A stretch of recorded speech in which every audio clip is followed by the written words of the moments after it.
Bonjour. Dans les commentaires d'une vidéo précédente, un ou une abonnée de cette chaîne m'a demandé d'expliquer l'effet de fronde gravitationnelle, dont certains d'entre vous ont peut-être entendu parler.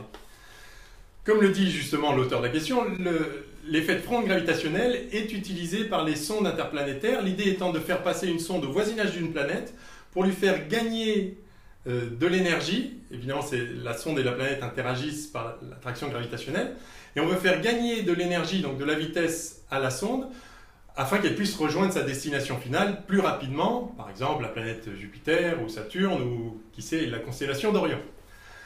Alors voilà ce que dit cette personne. Donc, bonjour, serait-il possible d'avoir une explication de l'effet de fronde utilisé par les sondes interplanétaires? Oui, donc, l'énergie cinétique gagnée vient de l'énergie potentielle empruntée. Mais quand la sonde repart, il se passe l'inverse. Du coup, le bilan doit être nul et la vitesse inchangée. Je ne comprends pas. Alors c'est une excellente remarque. Et ça prouve que cette personne a voulu effectivement comprendre et a pointé une difficulté dans sans doute des explications qu'on trouve peut-être un peu trop superficielles qu'on trouve ici ou là. Alors, pour ceux qui ne sont pas familiers des raisonnements énergétiques, je voudrais juste rappeler en deux mots que l'énergie, c'est essentiellement la capacité à induire une transformation dans un système physique ou à produire ce qu'on appelle un travail, au sens physique du terme, c'est-à-dire un travail mécanique qui correspond à l'action d'une force au cours d'un certain déplacement. Par exemple, je prends un objet et j'exerce une force sur lui au cours d'un certain déplacement, et donc ça correspond à un travail mécanique. Si j'exerce une force sur un petit déplacement, c'est un petit travail, sur un déplacement plus grand, c'est un travail plus important. Et donc, pour fournir ce travail, il faut de l'énergie. Et l'énergie, c'est la capacité à fournir un travail. Donc, j'ai de l'énergie, je la mets en œuvre pour effectuer ce travail, et donc ça, c'est un transfert d'énergie, si on veut.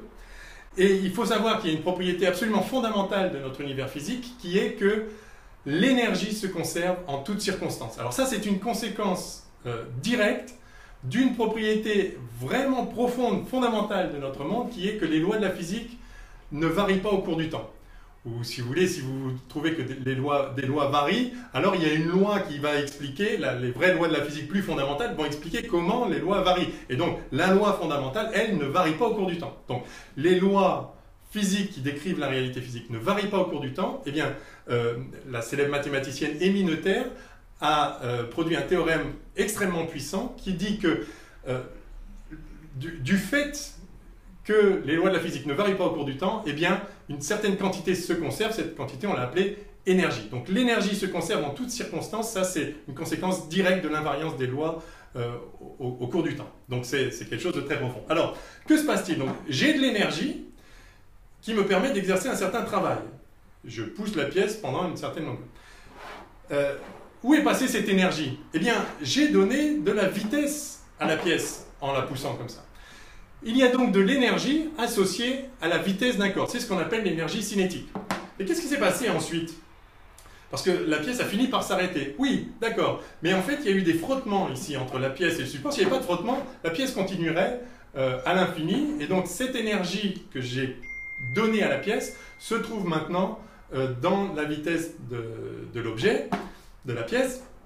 Et en fait, la dissipation vient de l'action des forces de frottement qui viennent s'opposer au mouvement, et à nouveau, il y a de l'énergie donc qui est cette fois retirée au système, et du coup il s'arrête. Mais cette énergie se conserve en toutes circonstances, l'énergie n'a pas disparu, elle se retrouve en fait dans l'agitation thermique des molécules impliquées du support et de la pièce, et la température s'est élevée un peu, et comme vous le savez, une température plus élevée correspond à une énergie plus grande. Donc si vous faites le bilan d'énergie, vous regardez exactement précisément l'augmentation de la température, vous allez trouver que c'est exactement l'énergie que j'avais mise en œuvre dès le départ. Donc l'énergie se conserve. Alors venons-en maintenant à l'énergie potentielle gravitationnelle.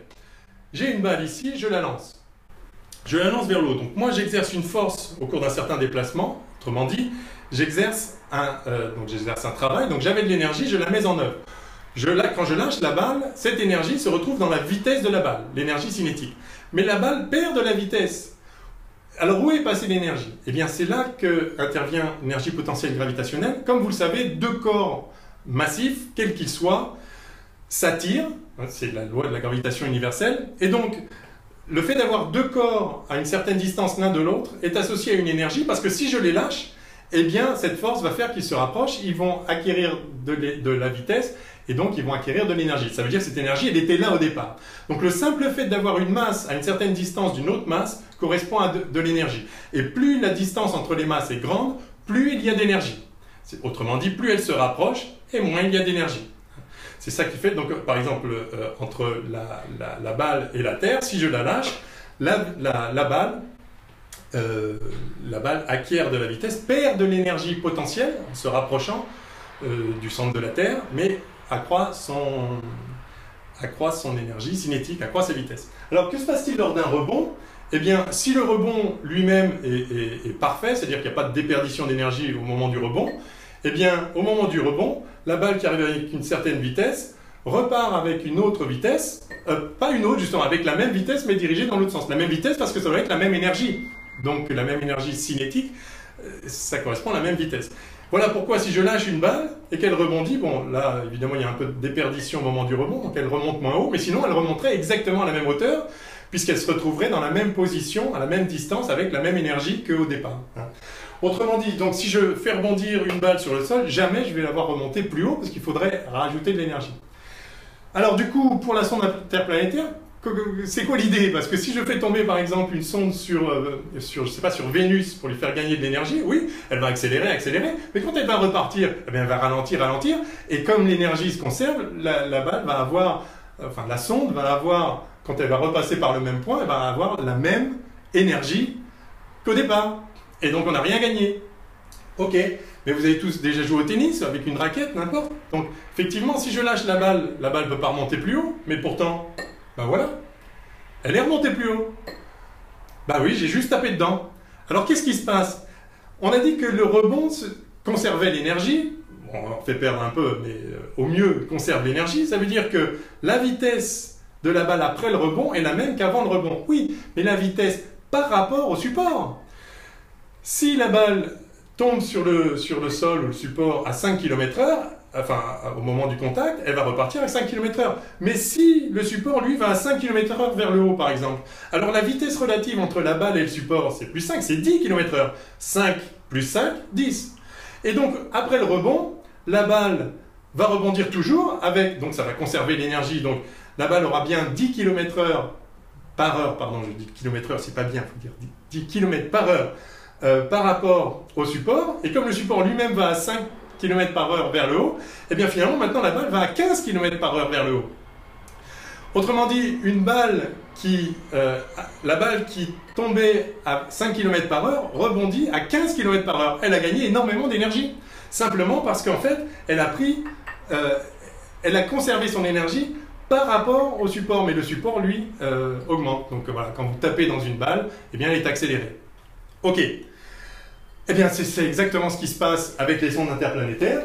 L'idée, c'est de faire arriver la sonde vers la planète, mais la planète n'est pas immobile, elle est en train de tourner autour du Soleil. Et si on se débrouille bien, qu'on fait arriver la sonde vers la planète pendant qu'elle est en train de se propulser dans une certaine direction, eh bien, en quelque sorte, la planète va mettre un coup de raquette sur la sonde, et donc la sonde va rebondir, mais en étant accélérée par la planète. Donc c'est ça l'idée, vous faites approcher une sonde interplanétaire d'une planète qui est en mouvement, et elle vient donc taper dedans et lui donner une plus grande vitesse pour aller plus vite vers sa destination. Voilà, c'est aussi simple que ça. Alors évidemment, du coup, on peut aussi faire perdre de l'énergie à une sonde. De la même façon qu'on peut faire une amortie au tennis. Hein. Si au moment où la balle arrive vers le support en fait recule, eh bien la vitesse relative entre la balle et le support sera plus faible, et donc après le rebond, elle sera également plus faible par rapport à quelque chose qui est déjà en train d'aller vers le bas. Donc ça on dira encore moins vite vers le haut. On peut même laisser la balle sur place, suivant les vitesses relatives. Hein. Donc on peut accélérer une balle ou faire une amortie au tennis. De la même façon, on peut faire gagner de l'énergie ou perdre de l'énergie à une sonde en la faisant interagir, rebondir en quelque sorte. Alors évidemment, elle ne rebondit pas sur la planète, mais elle vient tourner autour, enfin, par l'effet gravitationnel.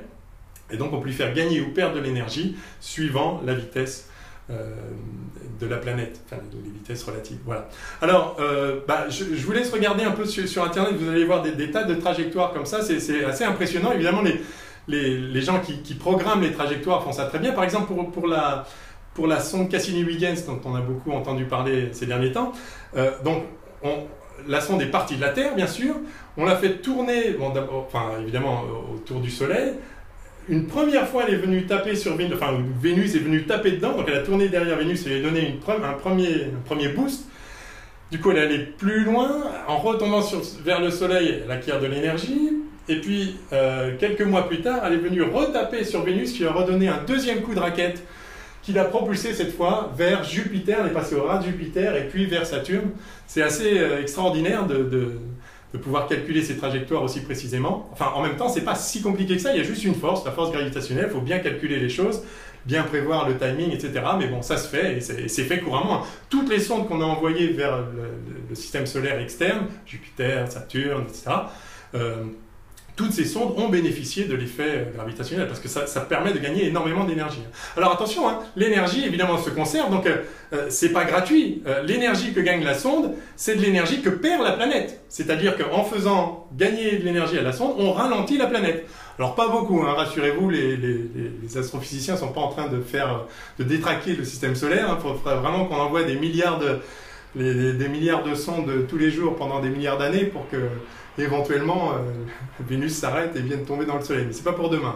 L'effet d'une comète un peu massive qui passe pas loin de Vénus fera bien pire. Hein.